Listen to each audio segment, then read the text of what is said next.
Welcome to Clapham, a bit of a backwater you might think, a place where people just live, people that work in London. It comes from the Old English words clap is the hill and ham is a village.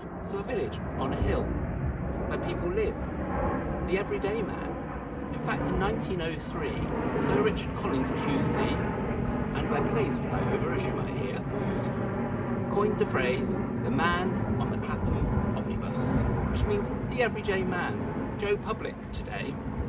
So is there more to this village on a hill where everyday people live and nothing really happens apart from planes flying above? Come with me, let's go and find out.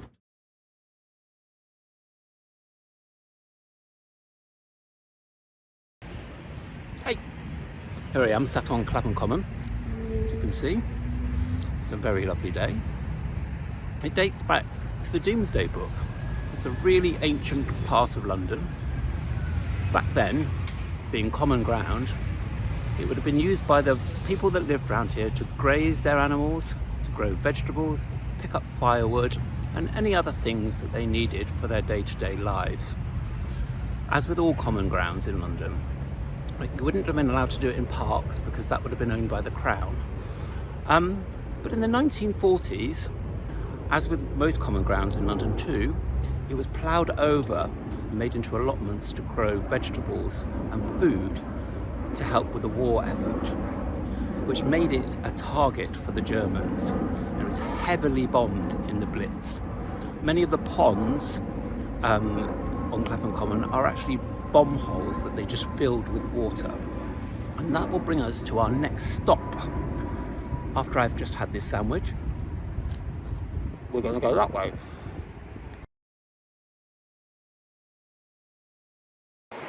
Hey, this is one of my favourite places to talk about in London. Just across the road, you can just see it there maybe, is Clapham South Tube Station. And as we know, the tube stations in London, when the war first broke out, were used as air raid shelters. They really weren't fit for purpose. People would have to be down there for days on end, and certainly overnight, with elderly people, with pets, with children, and there wasn't any catering facilities down there, so you'd have to bring your own food. There was no sanitary facilities down there, so you can imagine what it's like. So the government built a series of these. It's quite an unassuming building. It's an air raid shelter. It's one of the few kind of still remaining, which was far more safer because it's deeper and it could house up to 8,000 people. It was done on a ticketing basis, so you had a ticket and you would present it and then you'd come in. There were several entrances to this as well, one over as far away as Stockwell. So you can imagine how long the tunnel was to get all the way here. And it's the everyday people that went down there. The man on the Clapham omnibus, if you like. He would be here, like you say, looking after all the crops in London to feed the people of London, so that the Luftwaffe didn't bring London to its knees, which was what their plan was. So these were really important in the war effort. Now, after the war, they stopped being used. Occasionally students would stay in them for a penny, overnight, whilst they were making their way in London. But it became repurposed when there was a shortage of labour in London. And the Windrush generation, the first boat actually that came along, half of the people knew people that they could stay with, and the other half of the people, they stayed here for 2 weeks until the labour exchange in Brixton, just down the road, opened up, and they were able to find better lodgings and better jobs for themselves. Now, you can go into this. They've been renovated a couple of days a week. London Transport open it up and you can have guided tours down there. It's so fascinating to see all the facilities and like what it was like. But don't go down there if you're claustrophobic, believe me.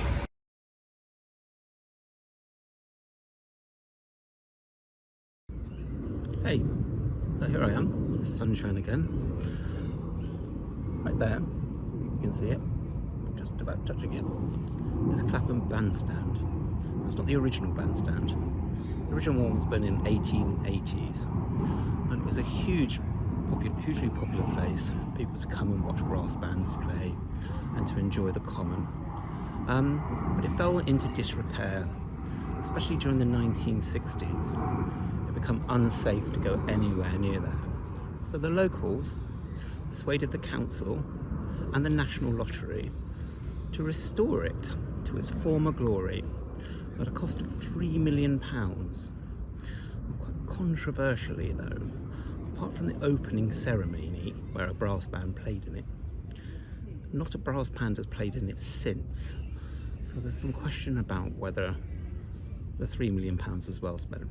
I think it's rather beautiful, but the reason why I'm here is not really to talk about the bandstand.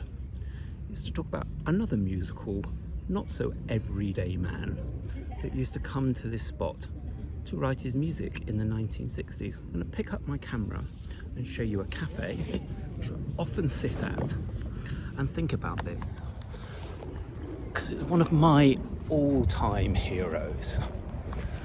The late, great David Bowie. There is a famous photo shoot here. I'll insert some photos when I put this video together. And he used to come to this cafe, which was also renovated at the same time as the bandstand, and write his songs, and then scootle off to his studios in nearby Brixton, David Bowie being famously from Brixton, and record his songs. He'd bring his crew down here, and after several hours he'd have something written down, and off they'd go and record it. And here is this cafe now, very small and unassuming. That's kind of pivotal in the English music scene.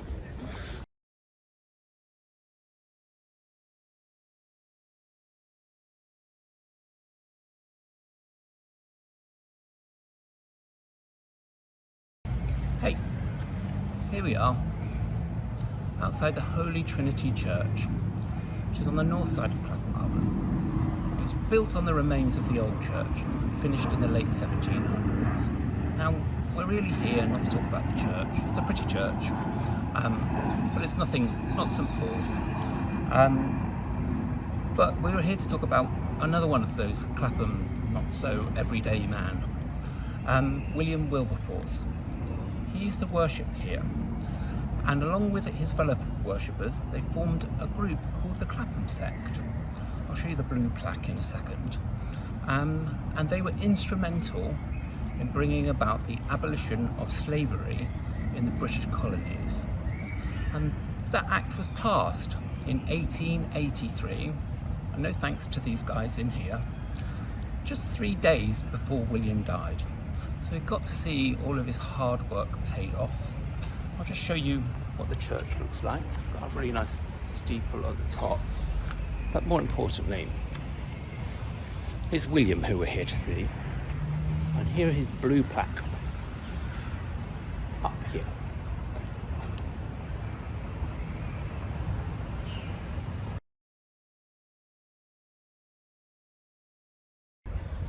Hey, so I'm just about to head home. So this is just like a snippet of a 2-hour tour that I've written about Clapham. I just wanted to illustrate some of the not so everyday men and the not so everyday events that happened in Clapham. It's grown from that hamlet on the hill to a really interesting place where really interesting people have lived their lives. Samuel Pepys first moved here and put Clapham on the map. He came here to escape the plague. There was 111 people living here at the time, and now it's one of the biggest boroughs of London. And I just wanted to show you this stretch of Georgian houses. I think you can just see it there, it's a bit bright. And this is probably the most expensive houses in Clapham. There's several £1 million. J.K. Rowling lives in one of them. There's a street just down here called Severus Street, which people believe she used for one of the names of her characters, Severus Snape, if you've read those books and seen those films. Fashion designer Vivienne Westwood lived here. Hopefully she'll have a blue plaque one day. Late great Vivienne Westwood, one of my absolute heroes too, like David Bowie. But the purpose of this tour was to take that old phrase from Sir Richard Collins, the everyday man of Clapham, and illustrate that Clapham isn't so everyday, and it isn't just a village on a hill. It's a great borough of London where great things have happened. See you later.